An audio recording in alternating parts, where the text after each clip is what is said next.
तो भाई आज की मंडे नाइट रॉ देख के आप लोग की बात बिल्कुल क्लियर तरीके से कह सकते हो कि विंस मैकमैन के कंट्रोल वाली ये मंडे नाइट रॉ नहीं थी। ट्रिपल एच जब रॉ कंट्रोल करेंगे तो रॉ कैसी होगी और क्या हमको डिफरेंस देखने को मिला उसके बारे में हम लोग बात करेंगे इसमें। लेकिन सबसे पहले हमको जो मंडे नाइट रॉ की स्टार्टिंग है वो बेकी लिंच के साथ देखने को मिलती है। एंड फाइनली ये जो बेकी लिंच थी वो वाली बेकी लिंच थी जो बड़ी फैंसी रहती है ऐसे वैसे। उन्होंने जो अपने आर्म में स्लिंग लगाया हुआ था क्योंकि जैसे मैंने आपसे कहा था कि उनको शोल्डर में शायद प्रॉब्लम है, तो आज उन्होंने इसी बात को अनाउंस किया कि एक्चुअल में उनकी शोल्डर में इंजरी हो गई जिसकी वजह से उनको WWE से टाइम ऑफ लेना पड़ेगा। और कैसे रिपोर्ट्स ये भी है कि 50-50 चांसेस हैं कि बेकी लिंच को अपनी सर्जरी करवानी पड़ सकती है इसके लिए या फिर नहीं। तो यहाँ पे मामला जो बीच में लटका हुआ है। तो बेकी लिंच यहाँ पे अपने वो मैन वाले, मैंने कहा था मैन वाला कैरेक्टर उनका आ गया है, ट्विटर के ऊपर भी उन्होंने कहा था, तो उसी चीज को वो बात कर रही थी कि कैसे उन्होंने इतनी मेहनत करी है, ये सब किया है। फिर उन्होंने ये भी बताया कि 20 मिनट उन्होंने जो है उस मैच में रेसल किया, उन्होंने गिव अप नहीं किया, मतलब अपनी पूरी जर्नी जो है उसको शेयर कर रही है जैसे मैन वाला गिमिक किया करता था। यहाँ पे फिर बियांका बेलेयर भी आती है और वो भी कहते हैं कि भले हम दोनों के बीच में जो भी कुछ हुआ है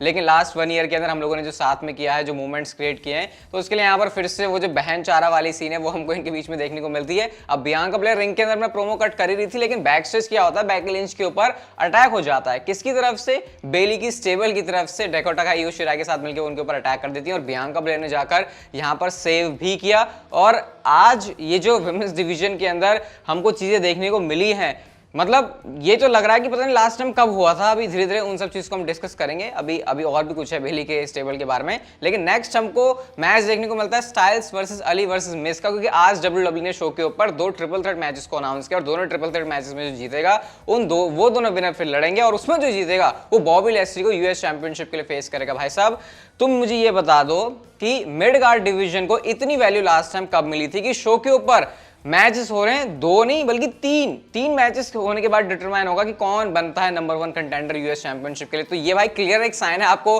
ट्रिपल एच की प्रेजेंस का देखने को मिल जाएगा। और भाई साहब मैच रेसलिंग के ऊपर जो आज फोकस हुआ है पूरी मंडे नाइट रॉ के ऊपर, वो भी क्लियरली बताता है कि WWE एक रेसलिंग शो है, बल्कि ऐसा शो नहीं है जहां पर आपको रैंप में मॉडल्स चलते हुए दिखाते हैं। इस बात को भी ट्रिपल एच ने आज प्रूव किया। और यार ये मैच तो बहुत कमाल का था। इसकी एंडिंग ही अगर आप देख लोगे तो आपको समझ में आ जाएगा जब मुस्तफा अली ने अपना स्प्लैश लगाया और उसको जिस तरीके से उठ के स्टाइल्स क्लैश में बदला, भाई वो कितना स्मूथ कितना मस्त था। ऐसा लग रहा था कि जैसे तीनों सुपरस्टार्स ने इस मैच की कितनी रिहर्सल करी हो उस वाले स्पॉट के लिए, वो देख के लग रहा था। बाकी एजे स्टाइल्स यहाँ पर मैच को जीत गया लेकिन अभी उनके लिए रहा आसान नहीं थी। अभी आगे जाके और भी सीन होना था उनके साथ। लेकिन नेक्स्ट हमको देखने को मिलते हैं सेथ फ्रिकिन रॉलिंस और वो बात करते हैं रिडल के बारे में कि रिडल कैसे है, पागल की तरह बिल्कुल रैंडी ऑर्टन की तरह कर रहा है, ऐसे कर रहा है।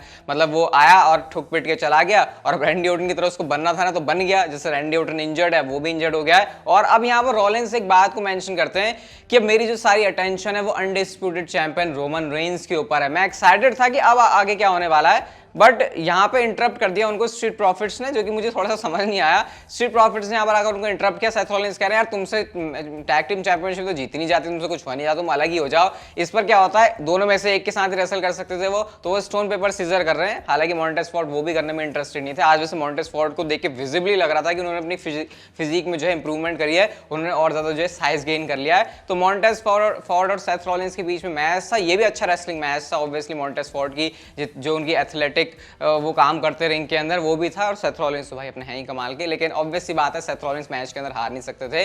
उन्होंने एंड में जो है अपने फिनिशर के साथ इस मैच में मॉन्टेज फॉर्ड को हरा दिया। लेकिन रोमन रेंस के बारे में बोल रहे हैं Seth Rollins, that is a really interesting point, क्योंकि अभी नेक्स्ट चैलेंजर रोमन रेंस के लिए कोई और ही है। इसके बाद गाइस हमको एलेक्सा ब्लिस और आस्का का मैच देखने को मिलता है, और इस मैच को भी ज्यादा कुछ बढ़ने दिया नहीं बेली की स्टेबल ने। उन्होंने आकर जो है यहाँ पर भी इन्वेड कर दिया, लेकिन बियांका ब्लेयर ने यहाँ पर आकर जो है सेव किया। और बियांका ब्लेयर कहती है तुमको प्रॉब्लम क्या है, तुम में से कोई एक आओ मेरे सामने, इसको लड़ना है। तो यहाँ पे ईयो स्काई और बियांका ब्लेयर का भी आने वाले शो के लिए मैच भी अनाउंस हो गया। तो देख लो भाई वुमेन्स डिवीजन जिसको बिल्कुल कोई वैल्यू नहीं मिलती थी वो आज मिल रही है। और आपने देखा होगा वुमेन्स डिवीजन के बारे में जब भी मैं बात करता हूँ मैं कहता था ये क्या चल रहा है, इसके बारे में ना ही बात करें तो सही रहेगा। वो इसलिए नहीं कि वो वुमेन्स डिवीजन है, वो इसलिए जिस तरीके से उसको बुक कर रहे थे। लेकिन आज डेफिनेटली एक बहुत बड़ा चेंज मैंने देखा वुमेन्स डिवीजन में, जिस तरीके से टेलीविजन पर उनको दिखाया जा रहा है, स्पेशली स्टोरी लाइन के साथ में। तो अभी शो के लिए बियांका ब्लेयर और ईयो स्काई का मैच जो है आना बाकी है। Next Tommaso Ciampa versus Gable versus Dolph Ziggler के बीच में ट्रिपल थ्रेट मैच। अगेन जो भी इसको जीतेगा वो एजे स्टाइल्स को फेस करेगा। एंड जब ट्रिपल एच कंट्रोल में है और चांपा मैच के अंदर है, तो क्या ऐसा हो सकता है कि चांपा इस मैच को हारे? अगर आपने एनएक्सटी देखी है तो आपको पता ही होगा ट्रिपल एच एंड चांपा की कैसी रिलेशनशिप है। इवन इनको तो बाप बेटे की रिलेशनशिप भी कहा जाता है, नेगेटिव वे में नहीं, पॉजिटिव वे में, क्योंकि तो चांपा को आपने देखा ही होगा भाई एनएक्सटी के अंदर क्या उन्होंने हील वाले काम किए हैं पिछले कुछ सालों में। तो आज चांपा ने यहाँ पर वही चीज करके दिखाई है, विक्ट्री उनको इस मैच के अंदर मिल गई है और अब वो फेस करेंगे एजे स्टाइल्स को, और वहां जो भी जीतता है वो होगा नेक्स्ट चैलेंजर बॉबी लैशली के लिए।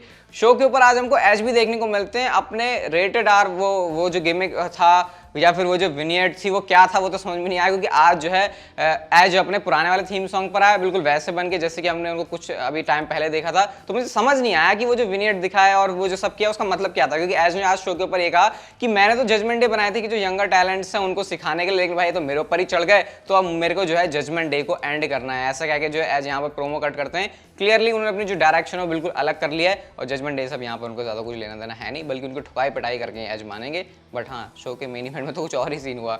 नेक्स्ट हमको इयो शिराई या फिर इयो स्काई और बियांका ब्लेयर का मैच देखने को मिलता है, और मैं यहाँ पे ये देखने के लिए इंटरेस्टेड था कि मैच का रिजल्ट क्या होगा। बियांका ब्लेयर जो कि चैंपियन है वो तो हार नहीं सकती, लेकिन इयो स्काई उनको भी अभी स्टेबल के साथ बना रहे हैं, तो फिर क्या होगा। तो ट्रिपल एच ने यहाँ पर भाई बड़े स्मार्टली खेला। मैच के अंदर लास्ट में जो है ब्रॉल हो जाती है दोनों टीम्स के बीच में, एक स्टेबल सी डब्ल्यूडब्ल्यू यहाँ पर फॉर्म कर रही है, जैसे बेली की तो है, लेकिन उधर जो है बियांका ब्लेयर, आस्का और एलेक्सा ब्लिस, तो इनके बीच में जो ऐसे भसड़ मच गई और बस इसी तरीके से जो इसका एंड निकल जाता है। तो सोच रहे हो विमेंस डिवीजन में यहाँ पर सिंगल्स डिवीजन या फिर टैग टीम डिवीजन में लाले पड़ रहे थे, यहाँ पर पूरी स्टेबल बन रही है और ऐसी वैसी नहीं, उसको देखने में भी मजा आ रहा है। तो ये अगेन ट्रिपल एच की वजह से हमको एक चीज देखने को मिली है शो के ऊपर जो कि विंस मैकमैन के कंट्रोल में नहीं होती, और मजा आया आज पूरे विमेंस डिवीजन को मुझे देखने में। पता नहीं लास्ट टाइम मैं इतना इसको कभी एंजॉय किया होगा। इसके बाद हमको एजे स्टाइल्स और चांपा का मैच देखने को मिलता है, जो भी जीतेगा उसको क्लियरली आगे जाके मैच मिलेगा चैंपियनशिप के लिए against Bobby Lashley for the United states championship. और यहाँ पे मैं अब सोच रहा था कि अच्छा चांपा चलो ट्रिपल एच के पसंदीदा हैं, लेकिन क्या एजे स्टाइल्स के सामने वो हारेंगे? मिज यहाँ पर बहुत अच्छा रोल प्ले करके चलेगा, क्योंकि मेरे ख्याल से बहुत आसान हो गया ट्रिपल एच के लिए इस मैच का रिजल्ट निकालना।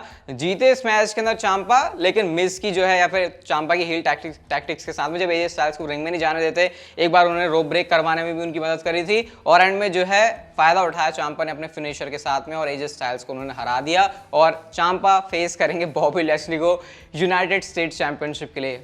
मैं आपको क्लियरली बता रहा हूँ विंस मैकमैन के कंट्रोल में ये चीज़ कभी भी नहीं हो सकती थी कि चांपा को ऐसे मौका मिले एक शो के ऊपर इतना ज़्यादा शाइन करने का। शो के मेन इवेंट के अंदर दी यूसोस वर्सेस मिस्टीरियोस का मैच था अनडिस्प्यूटेड टैग टीम चैंपियनशिप्स के लिए, एंड ये बात तो पहले से पता था कि शो के ऊपर यहाँ पे इस मैच में टाइटल चेंज तो नहीं होने वाला, लेकिन जो मेन इवेंट के अंदर हुआ वो भी एक्सपेक्टेड नहीं था, क्योंकि सबने आके जो है जो जजमेंट डे है उसका हमको यहाँ पर दबदबा देखने को मिलता है। रिया रिप्ली यहाँ पे ये सब आ रहे हैं, फिन बैलर, लेकिन एज भी यहाँ पर आए उनको उनका सफाया करने के लिए, बट रिया रिप्ली ने यहाँ पर गेम खेला जब फिन बैलर के ऊपर स्पीयर लगाने की ऐसा लग रहा था तैयारी हो रही है, बट बीच में डोमिनिक को थ्रो कर दिया उन्होंने और एज का जो स्पीयर है वो डोमिनिक के ऊपर लग जाता है। तो एज मिस्टीरियोस ये क्या आप सेम पेज के ऊपर रहेंगे, ये डब्ल्यूडब्ल्यू ने क्वेश्चन मार्क खड़ा कर दिया है। बट हाँ, इतनी जल्दी अभी मामला जो है एज के लिए आसान नहीं होने वाला है, मेन इवेंट को देख के लगा। तो भाई मंडे नाइट रॉ के ऊपर जो चीजें आज डब्ल्यूडब्ल्यू ने करी है, एक बिल्कुल फ्रेश फीलिंग थी ट्रिपल एच के एरा की, ऐसा लग रहा है कि रीसेट बटन दबाया, और मैं एक्साइटेड हूँ देखने के लिए। मैं आपको बता देता हूँ कि ऐसा कुछ नहीं था शो के ऊपर कि आप बोलो कि वाओ ये क्या हो गया, मतलब कुछ बिल्कुल अलग सा ही,